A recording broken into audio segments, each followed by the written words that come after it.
5 Live Formula One. Saturday in Sao Paulo has come to an end. And it's been a long day, which started all the way back with the sprint race, which of course was won by Lando Norris ahead of Kimi Antonelli. No Oscar Piastri scoring points after he crashed out. That set us up really for an enticing qualifying, which we have just come off the back of. Myself, Harry Benjamin, alongside reigning F1 Academy champion Abby Pulling, just about catching our breath after that one. And if you haven't seen it, well, spoiler alert coming your way. Lando Norris is on pole position for the Sao Paulo Grand Prix. He will start ahead of Kimi Antonelli with Charles Leclerc in third.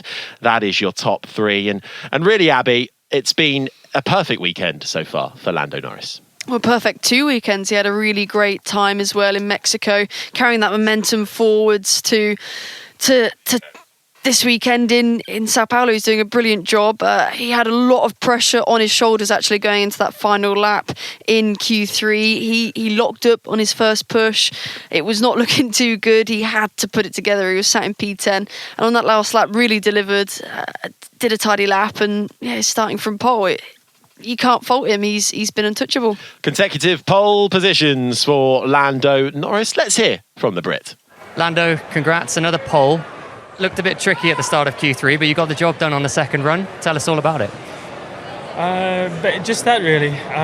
Things were going well. It's just difficult conditions out there with the wind and things. Just difficult to find places to improve, difficult to be consistent. So a challenge, as it was for everyone. And caught me out in Q3, run one with the lock-up into turn one, which then obviously puts quite a bit more stress on the final lap, the most important one. But I stayed cool and still managed to put it all together for the final lap. So happy. A bit more stressful than I would have liked, but obviously the result that I needed. Perfect place to start tomorrow, of course. I guess you'd take another race like Mexico, but what's your thinking ahead of tomorrow's race? The opposite of Mexico. I don't think it's going to be as simple. I think, like we saw this morning, the Mercedes is very quick. They showed again now that they are very quick. So, not getting overly excited. I think we have a lot of work to do tonight to make sure they stay away from us. Lando Norris then, pole position for the Sao Paulo Grand Prix and putting in a really good effort despite having a bit of a mixed up grid at times with those around him. Had to keep his head down because this track is really rhythm based. The smallest of mistakes can really punish you. But it's been interesting with the tyres as well throughout the course of this weekend and the track evolving as well. It's been a hard one to call, but Norris, especially in that first lap in Q3, well, he did leave himself on the back foot. Yeah, it didn't make his life easy, and he actually said that in the post-qualifying interviews. He said, I always make it hard for myself and do things the hard way, which I'm not going to argue with that. He always does. But it was a mixed bag at one point. I mean, we thought Ollie Behrman might even be fighting for pole position in the Haas. He was really showing some pace, although ended up P8. It was best of the rest was actually Isaac Hadjar in P5.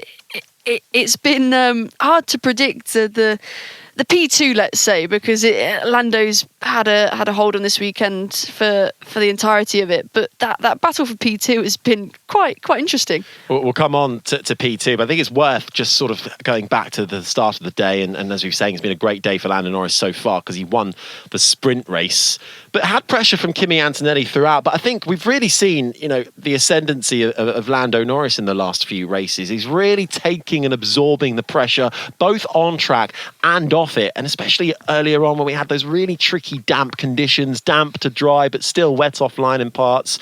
He's really making a mark for this championship now.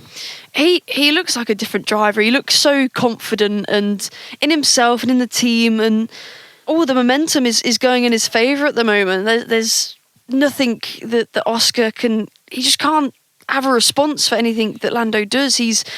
Oscar's struggling a little bit and he just can't match Lando, whereas it's a complete polar opposite of what we saw at the start of the season. With that win in the sprint for Lando Norris, picked up 8 points, so the gap is now 9 between himself and Oscar Piastri because Piastri ended up crashing out of the sprint race earlier. And while I think it's been a better weekend for Piastri than Mexico, than Austin, he's still finding himself with a margin that he's trying to chase. And that collision, if we just go back to that in the sprint, talk us through what happened, Abby, and how he allowed that to happen.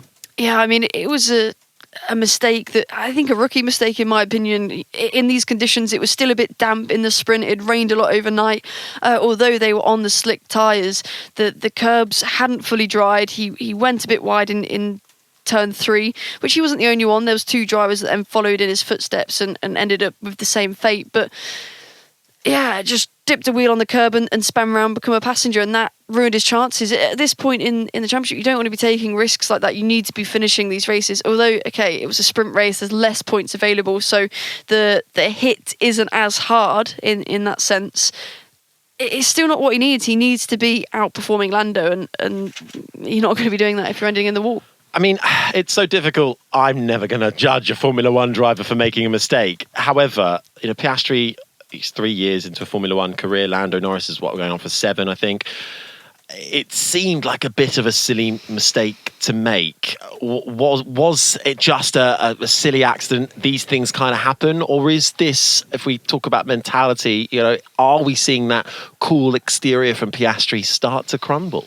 Yeah, I mean, of course, it's easiest for us to criticise and so on and so forth. Sat here, these are the best drivers in the world, of course, but it was a little bit silly, I think. It was definitely avoidable. There's no question about that. I mean, there is the conversation that's been had of Lando Norris. Actually, he went over the curb. He was in the lead, went over the curb, and actually spread a lot of the water across the track. So that's why multiple drivers had the instant in that corner. So there is that. Maybe it took him by surprise. Maybe he'd used that amount of curb earlier on, but because Lando had moved the water, it had caught him off guard. But you don't want to be taking silly margins. Our BBC F1 correspondent Andrew Benson, I think, has just clicked submit on the post-quali article, so that'll be up on the BBC Sport website. He's got a microphone in hand and he's ready to come and say hello. Hi, Harry. I just wanted to pick up on this Piastri thing because, of course, you can take the incident in isolation, which, of course, it happened in isolation. It was one race where he made it was a mistake. He admitted it was a silly mistake himself. Piastri hooked the wheel over the curb. It's going to be wet after overnight rain, so you're likely to have a problem. He should know that. But I think we have to take a step back and look at the bigger picture. And I think you can't come to any other conclusion than that the championship situation has begun to get to Piastri. He won the Dutch Grand Prix at the end of August. And at that point, he was 34 points ahead of Lando Norris in the World Championship because Norris retired from that race with the fuel line failure. And he had been the epitome of solidity all season up to that point, Oscar Piastri. Not only that, but that was his character that everybody knew of him from his junior categories, and it was the character that he'd shown in his Formula One career up to that point. But suddenly, his form's just fallen off a cliff. He's made 5 mistakes in 5 weekends, not one at a time. He did 3 of those, actually 4 in Baku, because he had 3 crashes and a jump start in Baku. He misjudged the start of the sprint race in Austin, and I think he was, although it was classed as a racing incident, I think he was primarily to blame for causing that crash at the start in the sprint, where he tried to cut back on the exit of the first corner to repass Lando Norris and tagged his wheel on Nico Hülkenberg's Sauber, who had Fernando Alonso's Aston Martin on his inside. There's going to be cars on your inside, it's likely, at a first corner in a sprint, so you can't afford to make sudden movements in that way. And now he's made another one in Brazil. You can't come to any conclusion other than the pressure's got to him at this point. And it's completely understandable. He's only 24. It's only his 3rd season in Formula One. Norris is in his 9th. Even the very greatest drivers struggle with pressure in the championship. Think of Michael Schumacher. He won 2 championships with Benetton, but then when he was at Ferrari, he made some mistakes in those championship years in the late 90s. And I know from speaking to people inside Ferrari at the time that you wouldn't think it of Schumacher of all people, but even he struggled with the pressure of the championship. We saw Lewis Hamilton make a mistake in his first year in 2007 when he went off in the Chinese Grand Prix, and that effectively cost him the championship that race. So it happens, and it's something that he'll learn from, and he may yet recover from it. He's only 9 points behind Norris, but at the moment, everything is going Norris's way, and Norris has rebounded from his own struggles in the first half of the season, and he's got back to where he was compared to Piastri last year, and as things stand at the moment, it's hard to see him being stopped.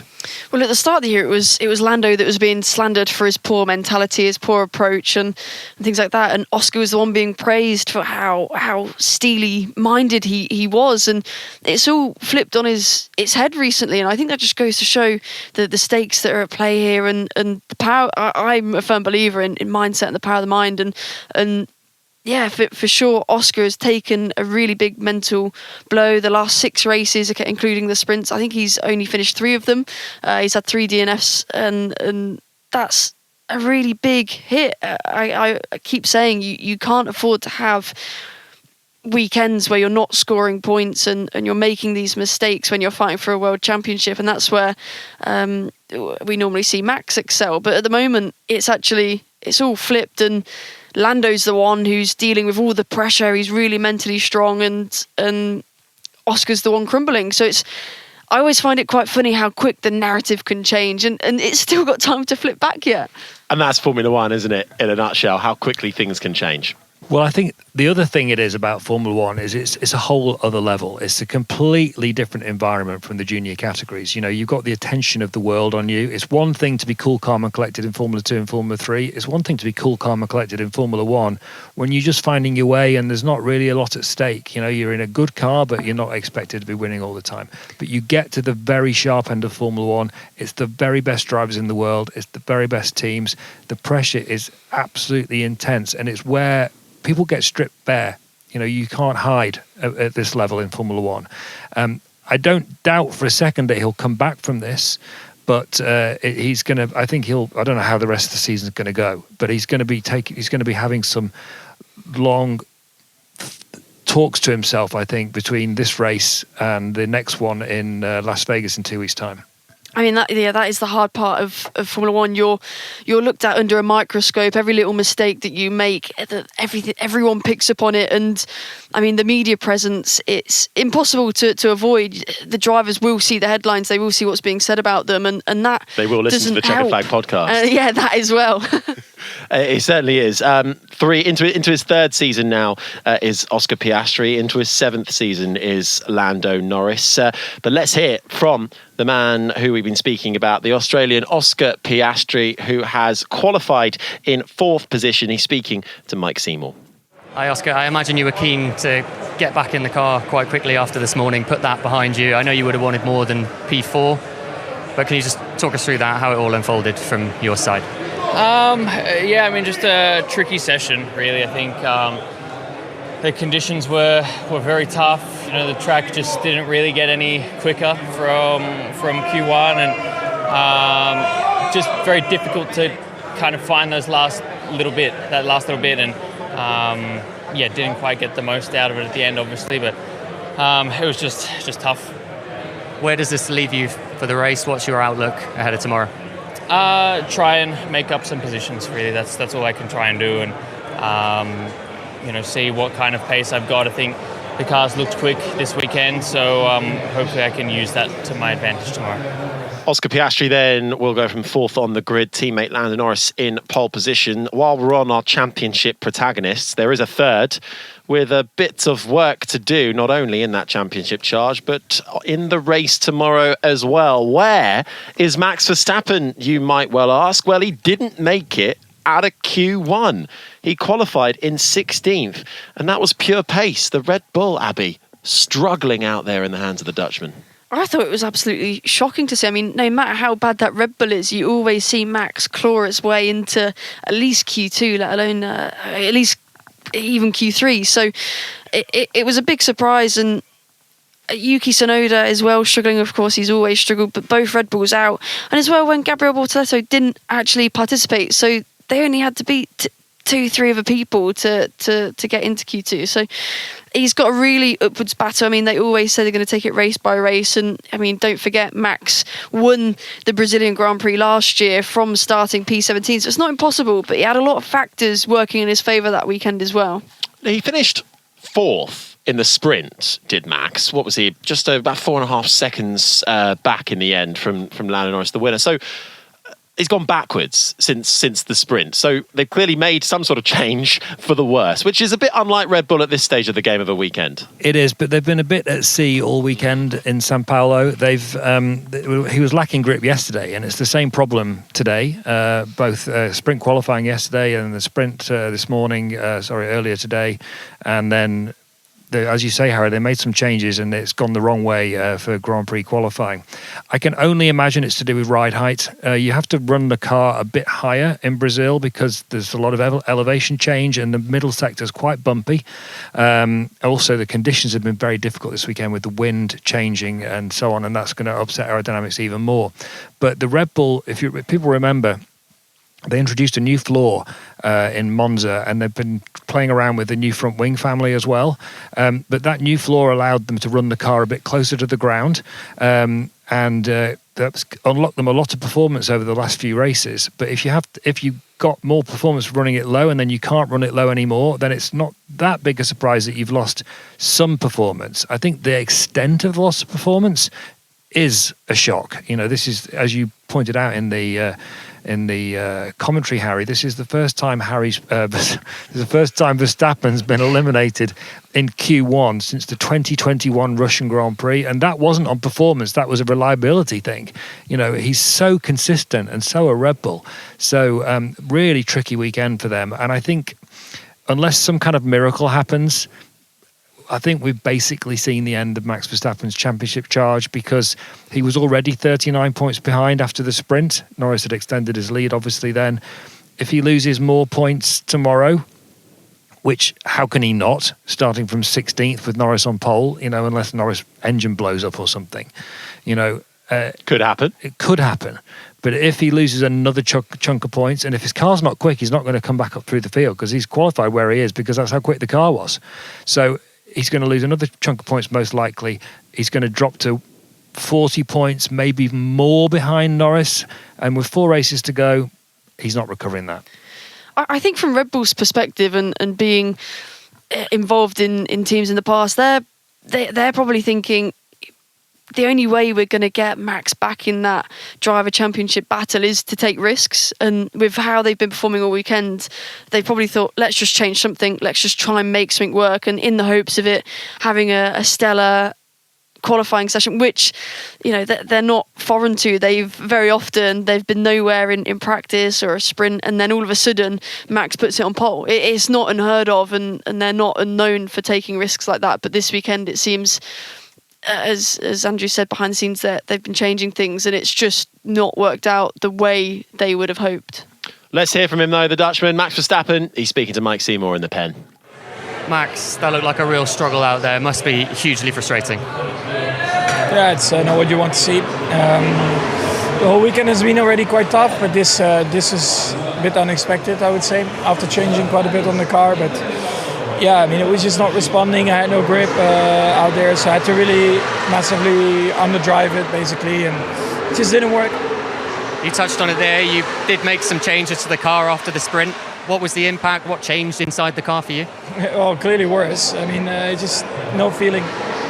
And looking ahead to the race tomorrow, it's going to be a long one ahead. Any temptation to maybe put a new power unit in, something like that? What can we expect tomorrow? Not necessarily, but we'll look at all of that tonight. Thanks, Max.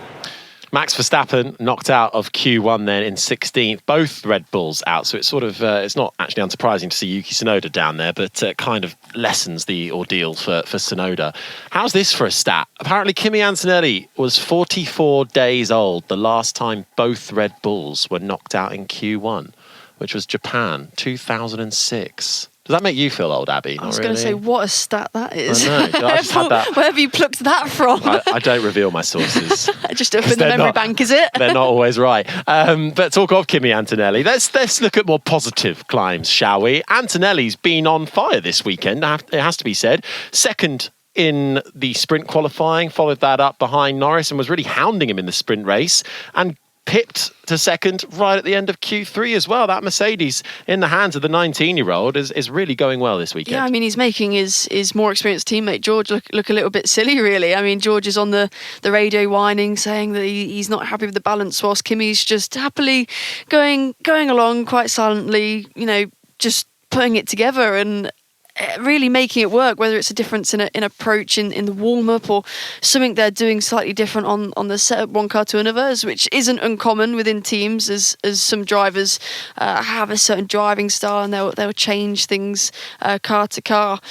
Whatever it is, he needs to keep on doing it because he's doing a great job, and maybe we can see him fight for the win tomorrow, as we saw in the sprint race. He was putting Lando under pressure to the very end. I imagine Mercedes might go bold. They would do a different strategy compared to what McLaren will do, just for any chance, really. Since sort of Baku, Monza time, Antonelli, I feel like he's made a breakthrough in a way. We've seen peaks from him, I think back to Miami earlier in the year, but then he had a really rough time in that European leg of the season, Abby, and it seems like he's getting on top of it. That experience is coming to play as he goes to these tracks. He's not raced here before, so that kind of even highlights how well he's done so far. And pipping George Russell is not an easy thing to do in a year where Russell is going incredibly well. Yeah, well, George is arguably having one of his best years of his career, and he's on top form and really showing Toto what he can do, and he can be a team leader. So for Kimi to come in, he's had a rocky season. There's no hiding that. He's had a bit of an up and down season, but for him as a rookie coming in, he was the most hyped. He's in a high level team. He's in one of the front running teams, as we'd say. So there was a lot of pressure on his shoulders, and to jump straight up from his first year in Formula 2. It's not been easy. He's still really fresh in his single-seater career. He's only been racing single-seaters for 4 years or something crazy now. So for him to go so fresh into Formula 1, it was a lot on his shoulders, but he's tackling it the second half of the season much better, and he's looking quite comfortable at the wheel of the Mercedes. You're right, Harry. He's definitely stepped up in these last few races, and what's interesting is it came, if you remember, after Monza. That was the first time that he had a difficult weekend. He crashed in second practice, and at the end of the weekend, when he'd not been quick in the Grand Prix either, Toto Wolff called his performance underwhelming. It was the first public criticism that he'd received from Toto Wolff, the Mercedes team principal, all year, because he's kind of Wolff's protege. And Antonelli talked about that when he got to the next race. He was talking about how he thought that these long haul races, the ones away from Europe, would give him an opportunity to focus a bit more, without the distractions that he was getting in Europe, which was quite a sort of interesting, introspective way of looking at it. He's obviously been thinking about why things weren't working for him, but it's been getting better and better. And this is the kind of weekend that people were expecting from Antonelli when he first came into Formula One. That's why he was hyped so much. He's regarded, or he was before he came into F1, as a generational talent. You know, people were talking about him as the next Verstappen, and everyone within motorsport has heard stories about, wow things that Antonelli's done in tests here and there and what have you. And it hasn't really happened in Formula One. He had the sprint pole in Miami, and then, as you say, it all went off the boil in Europe. He crashes, mistakes, and what have you. But this run of form, and particularly this weekend, he's looked absolutely brilliant from the first moment he hit the track in Interlagos. And, of course, there are going to be more bumps on the road, but it finally begins to look like the Kimi Antonelli that people were talking about before he came into Formula One. P2 in the sprint, P2 in qualifying, far from underwhelming so far from Kimi Antonelli. Let's hear from him. He's speaking to Mike. Kimi, P2 again. You're making a habit of being up there this weekend, aren't you?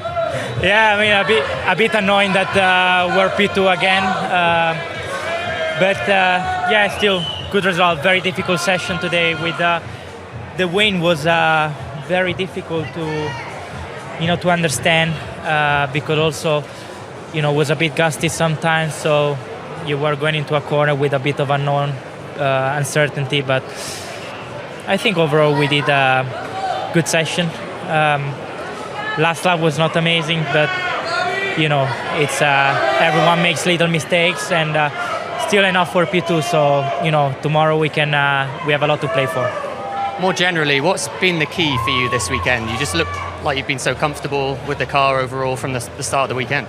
Yeah, no, definitely. I've been comfortable with the car. I felt good out there, and sorry. Just stay a bit. I hold it. So I felt good, to be fair. I've been enjoying a lot driving around this track. definitely also the crowd has given me, some extra motivation, some extra energy. So, yeah, I mean, really looking forward to tomorrow, and hopefully we can finish the weekend on a high. Well done, Kimi.